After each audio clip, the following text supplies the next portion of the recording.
Hi friends, I am संदन।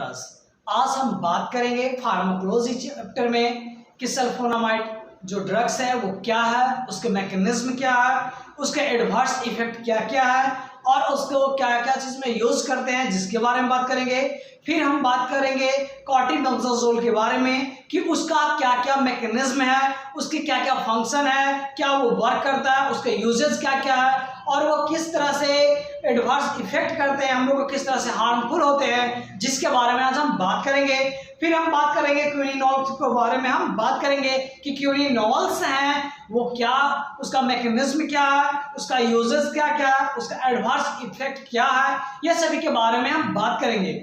फिर हम बात करेंगे कि जो बैक्टीरिया है वो किस तरह से ग्रो करते हैं, उसको ग्रो करने के लिए कौन चीज की जरूरत होती है, और जो सल्फोनामाइड हो गया, कॉटिमेक्साजोल हो गया या फिर क्विनिनोल्स हो गया, वो किस तरह से बैक्टीरिया के ग्रोथ को रोकता है, वो सभी चीज के बारे में आज हम बात करने वाले हैं। देखो फ्रेंड्स, हम बताने वाले कि जो सल्फोनामाइड क्या है। तो सल्फोनामाइड एक एंटी माइक्रोबियल ड्रग्स है जिसका यूज करते हैं, या सबसे फर्स्ट इफेक्टिव ड्रग्स है जब भी कोई पर्सन क्या है, जब एंटी बैक्टीरियल इन्फेक्शन से इफेक्टिव हो तो उस टाइम में हम लोग क्या चीज करते हैं, सल्फोनामाइड का यूज करते हैं। सल्फोनामाइड क्या है, यह एक सिंथेटिक का बनाया जाता है। सिंथेटिक कहने का मतलब क्या हुआ कि जो मैनमेड के द्वारा कोई भी नेचुरल थिंग्स है उसको में कुछ है, जब उसको चेंजिंग करके मानव मनुष्य के द्वारा जो बनाए जाते हैं उसको क्या बोलते हैं, सिंथेटिक बोलते हैं। तो देखा क्या बोला गया कि sulphonamide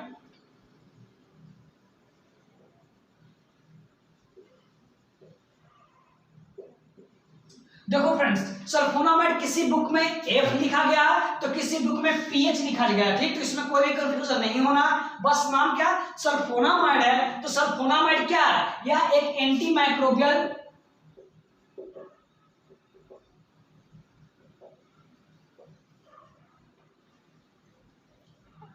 first effective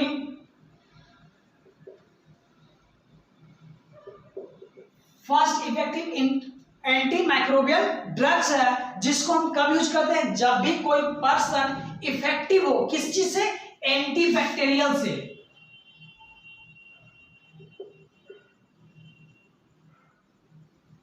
anti bacterial से जब इफेक्टिव होता है तब वो ऐसे पर्सन में हम इसको देते हैं, सिस्टमेटिकली देते हैं। कैसे देते हैं, सिस्टमेटिकली देते हैं।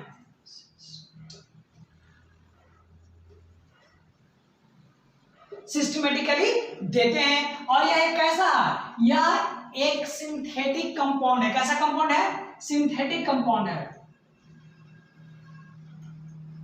सिंथेटिक कंपाउंड है। तो हम लोग क्या कहते हैं कि सल्फोनामाइड क्या है, तो सल्फोनामाइड एक सिंथेटिक कंपाउंड है जो एंटी माइक्रोबियल ड्रग्स है इसको बोलते हैं। इसका हम कब यूज करते हैं, जब भी कोई पर्सन इफेक्टिव हो एंटी बैक्टीरियल से इन्फेक्शन से, तो वह इसको यूज करते हैं। और ऐसे पर्सन को मैं यूज करता हूं, सिस्टमेटिकली इसको देकर यूज, सल्फोनामाइड का देकर यूज करते हैं। तो फिर इस तरह से मैंने जाना कि क्या इंट्रोडक्शन में कि सल्फोनामाइड क्या है। तो फ्रेंड्स, इसको कैसे लिखेंगे, इसको लिखेंगे कि sulphonamide the first effective antimicrobial agent. मैंने बताया था कि यह क्या है कि एंटी माइक्रोबियल एजेंट है जिसपे यह इफेक्ट करता है, बहुत जल्दी वर्क करता है सल्फोनामाइड। इसका यूज करते हैं किसमें, बैक्टीरियल इन्फेक्शन में यूज करते हैं। इसको क्या, यह कैसा कंपाउंड है, तो यह एक सिंथेटिक एंटीबैक्टीरियल एजेंट है जिसको यूज करते हैं किसमें, सिस्टमेटिकली इन पर्सन। सिस्टमेटिकली कहने का मतलब जैसे कि पर्सन को उसके डिजीज के, उसके बैक्टीरिया के इन्फेक्शन के आधार पे उसको सिस्टमेटिकली देते हैं कि कितने डोज में देना है, कैसे देना है। तो इस तरह से क्या हो, सिस्टमेटिकली मतलब टाइम वाइज एक जो बना हुआ रहता है उसको क्या बोलते हैं, सिस्टमेटिकली बोलते हैं। तो ये इस तरह से मैंने बताया। अब हम बात करते हैं क्लासिफिकेशन के बारे में कि इसका क्लासिफिकेशन क्या है सल्फोनामाइड के, जिसके बारे में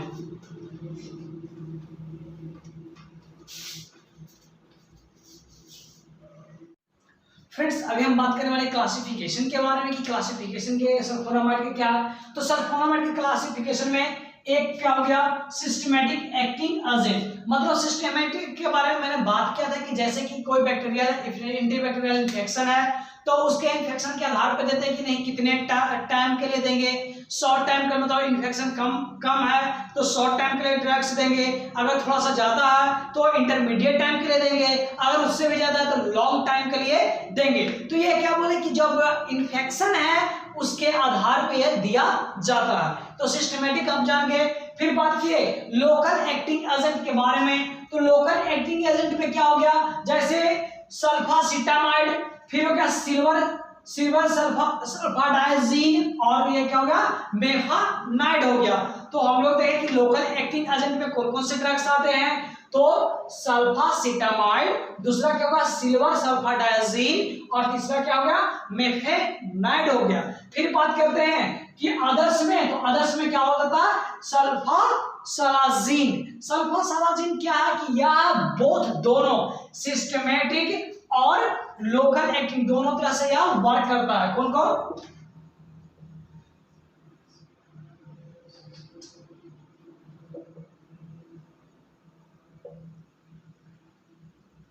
दोनों तरह से यह वर्क करता है, सिस्टमेटिकली भी और लोकली भी। ठीक, फिर हम बात करते हैं यहाँ पे कि जो सिस्टमेटिक एक्टिंग एजेंट है उसको किस तरह से बात होगा, तो फास्ट शॉर्ट एक्टिंग,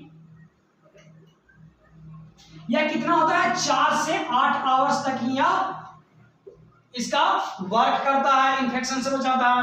फिर बात किया इंटरमीडिएट एक्टिंग,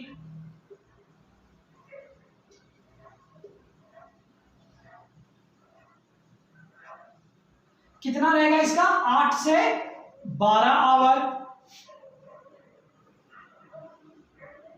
12 आवर। फिर बात करते हैं लॉन्ग टाइम के लिए, लॉन्ग एक्टिंग में क्या हो जाएगा लेस देन 7 डेज, इसका कब तक रहेगा लेस देन 7 डेज तक इसका इंपैक्ट रहेगा।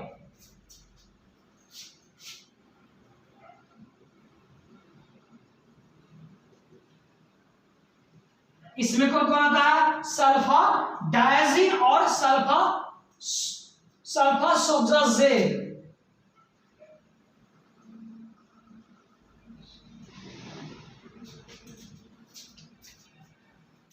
तो फ्रेंड्स जैसे कि मैंने क्लासिफिकेशन बताया, तो हम बात करते हैं कि जैसे शॉर्ट एक्टिंग है तो हम सबसे पहले बात करते हैं सिस्टमेटिक एक्टिंग एजेंट में। तो कौन कौन था शॉर्ट एक्टिंग, जो कितने आवर्स के लिए 4 से 8 आवर तक के लिए उसका मैकेनिज्म, उसका मतलब जो मेडिसिन था उसका वर्क रहता था। फिर इंटरमीडिएट में क्या होगा कि 8 से 12 आवर्स तक ही उस दवाई का इफेक्ट रहता था।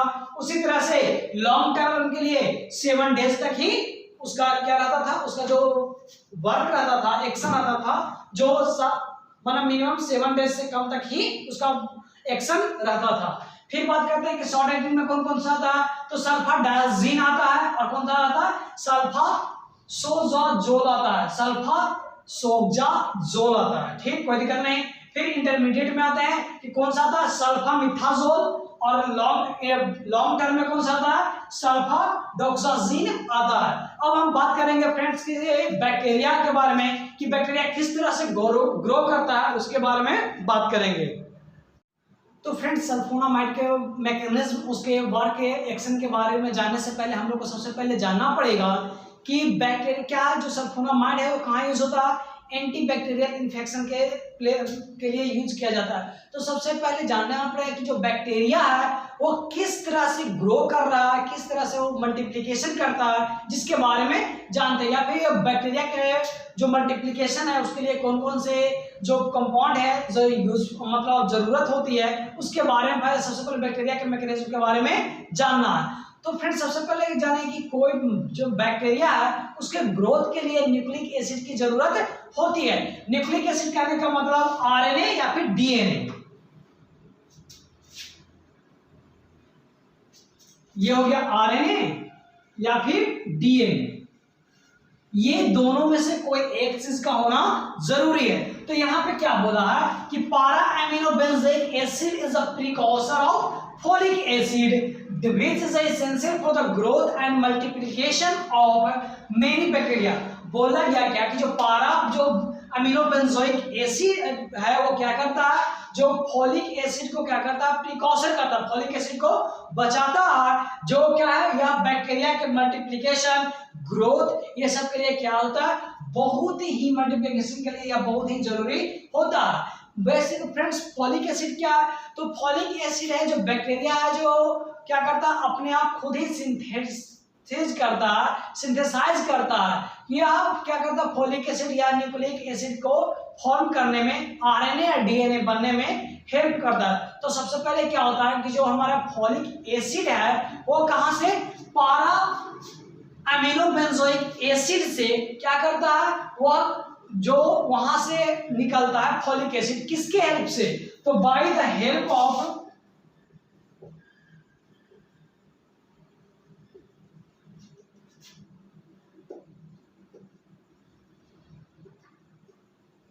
सिंथेटेज।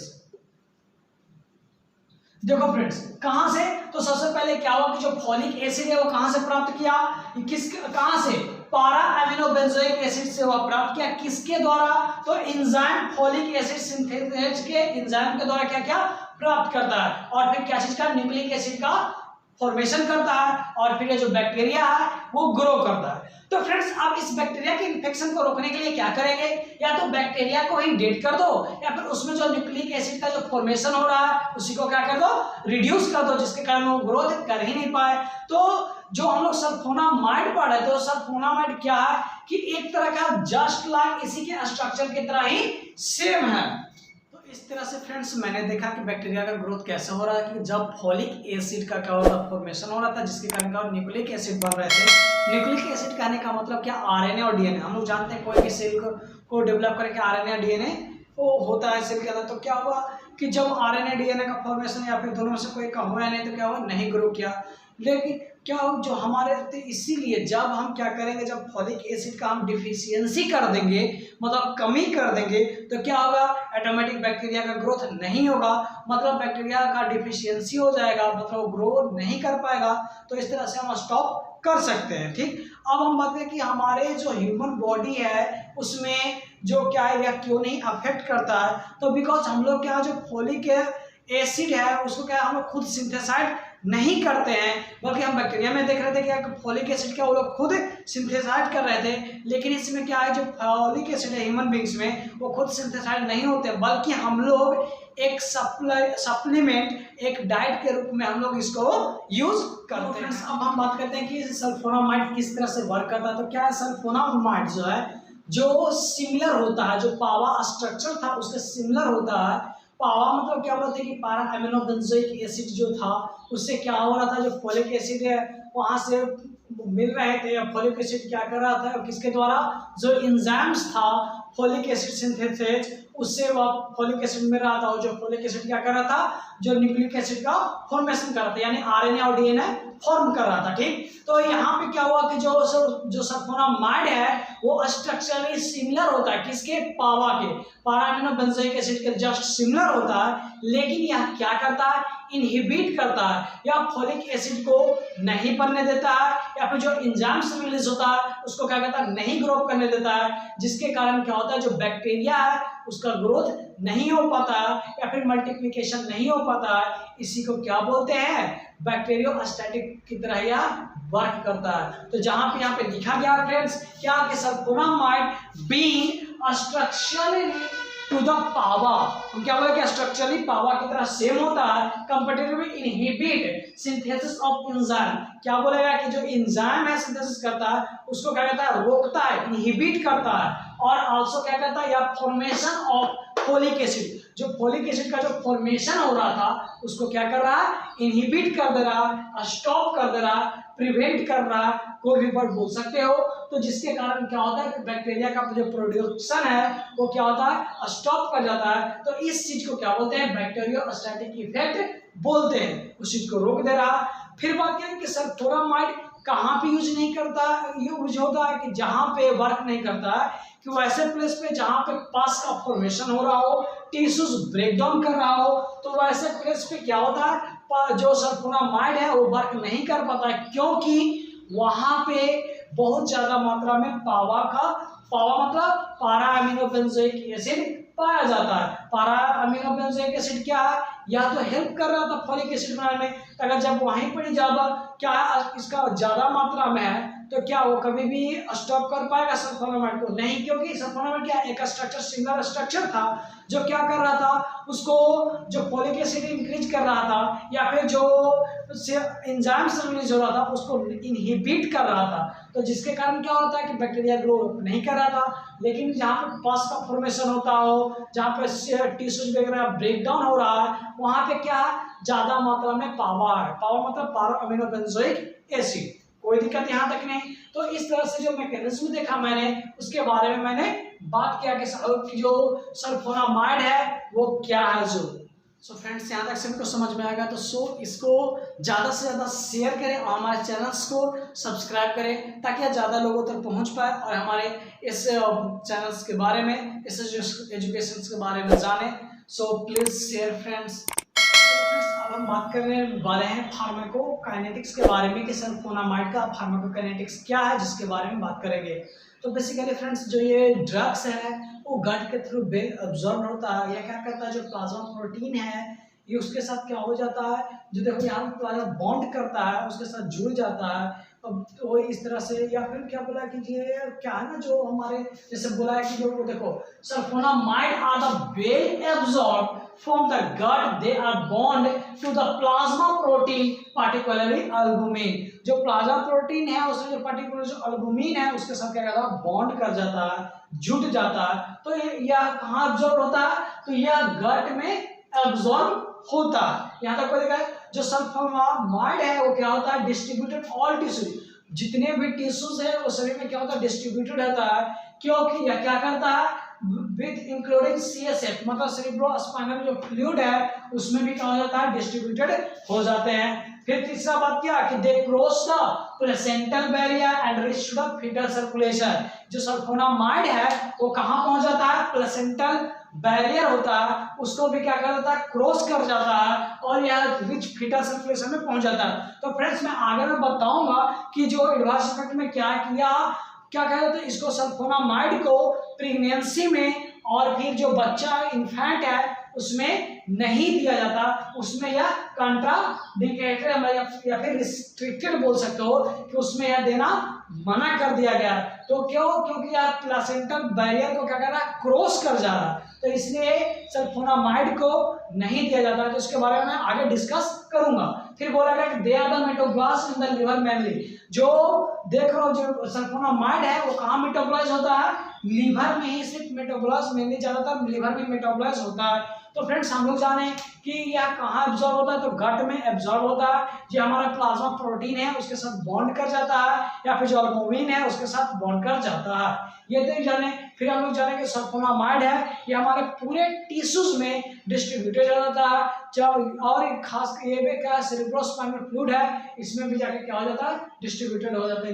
फिर बात की कि यह जो हमारे क्रॉस कर जाता है, किसके, प्लेसेंटल बैरियर को क्रॉस कर जाता है, जिसके, और यह कहाँ पहुंच जाता है, जो फीटल सर्कुलेशन है वहां पहुंच जाता है। तो जिसके कारण सल्फोनामाइड को रिस्ट्रिक्टेड किया गया है, कंट्राइंडिकेटेड किया गया है, मतलब कहने का मतलब कि नहीं दिया जाता है बच्चा में या फिर प्रेग्नेंट मदर में। फिर बात किया कि they are the metabolized in the liver mainly.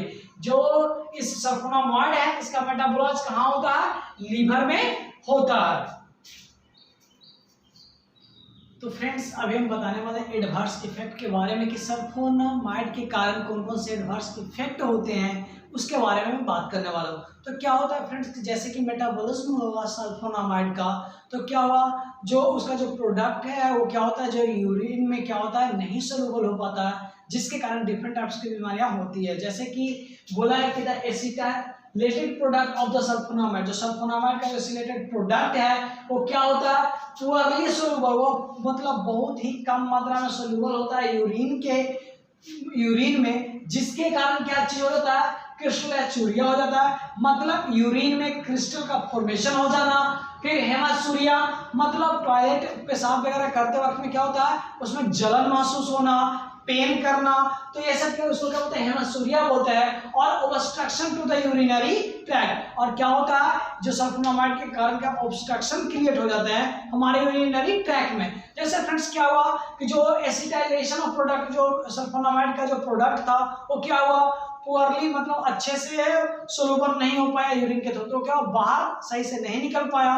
तो नहीं निकलने के कारण क्या हो, जब यूरिन में जब इसका लेवल जब नहीं बाहर नहीं निकल पाएगा यूरिन के थ्रू, तो क्या होगा कि हेमाचूरिया हो जाएगा। हेमाचूरिया करने का जो जलन महसूस होना टॉयलेट के टाइम में। और फिर बोला गया कि जब नहीं निकल पाया तो क्या होगा, यूरिनरी जो ट्रैक है कि उसमें क्या होगा, इन्फेक्शन ऑब्स्ट्रक्शन क्रिएट करेगा।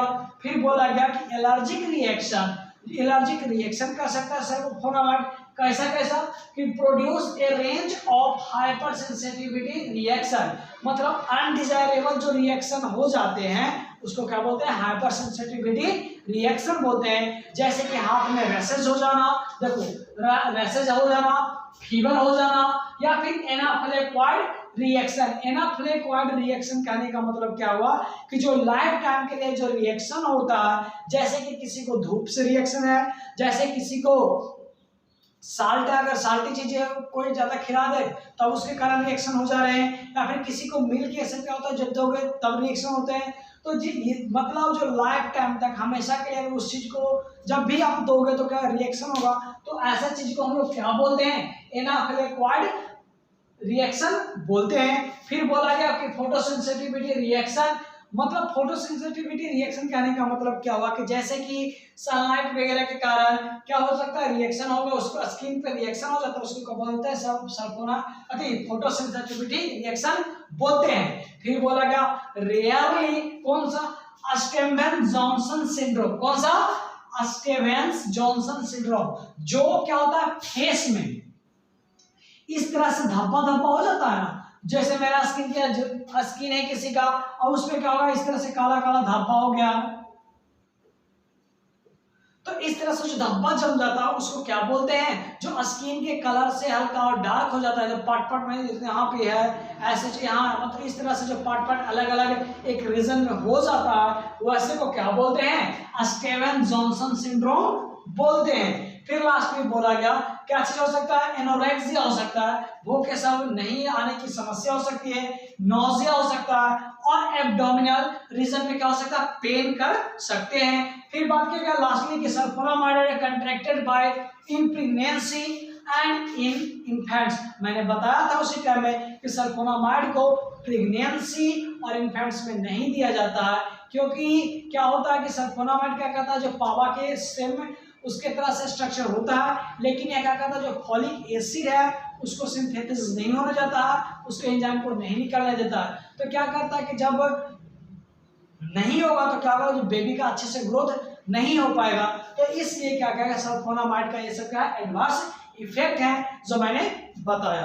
अब हम बात करेंगे इसके यूजेस के बारे में। तो फ्रेंड्स अब हम बात करेंगे कि सल्फोनामाइड को क्या क्या चीज में यूज करते हैं, जिसके बारे में मैं आज बताने वाला हूँ।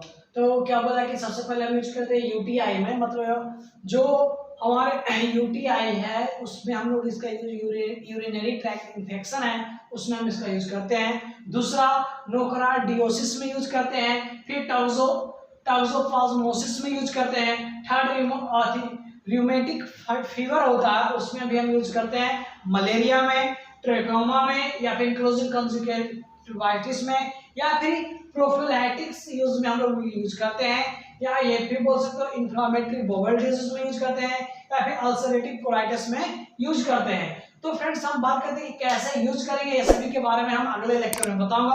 तो फ्रेंड्स आपको अगर यहाँ तक अगर समझ में आओ तो प्लीज हमारे चैनल को ज्यादा से ज्यादा सब्सक्राइब करें और शेयर करें। So thank you friends.